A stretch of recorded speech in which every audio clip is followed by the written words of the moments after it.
আজকে আমি তোমাদের যে গল্পটা শোনাবো সেটা হচ্ছে একটি সাগরের মাছ এবং একটি নদীর মাছের গল্প। সাগরের মাছ একবার নদীতে বেড়াতে আসলো। বেড়াতে এসে সাগরের মাছের দেখা হলো নদীর মাছের সাথে। নদীর মাছকে সাগরের মাছ বলল, জানো আমি যে জায়গা থেকে এসেছি সে জায়গাটা না অনেক বিশাল। সাগরের মাছের কথা শুনে নদীর মাছ বলল, কতটুকু? এতটুকু বিশাল? সাগরের মাছ বলল, আরে না, কি বলো, এর থেকে অনেক বড়। নদীর মাছ তখন দুহাত ফুলিয়ে বলল, এত বড়? সাগরের মাছ বলল, আরে না, এর থেকে অনেক বড়। নদীর মাছ তখন নদীর এক পার থেকে আরেক পার দেখিয়ে সাগরের মাছকে বলল, তাহলে তুমি যে জায়গা থেকে এসেছো সে জায়গাটা অত বড়?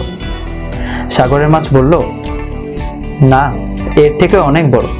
নদীর মাছ তখন সাগরের মাছকে জবাব দিল, তাহলে তুমি মিথ্যা বলছো, কারণ এর বাইরে তো কোনো পৃথিবীই নেই। আমরা সবাই আমাদের নিজেদের পূর্ব জ্ঞান বা ধারণার উপর এতটাই নির্ভর থাকি যে নতুন কোনো ধারণা বা তথ্য আমাদের সামনে আসলে আমরা তা গ্রহণ করতে চাই না। আমরা ভেবে নিই তা একদমই মিথ্যা।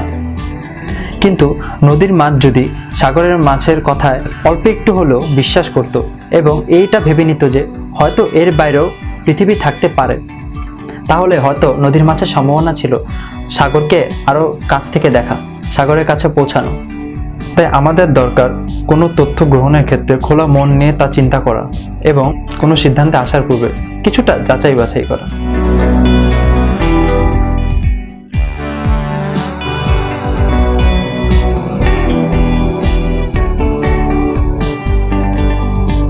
নদীর মাছের কাছে না হয়নি।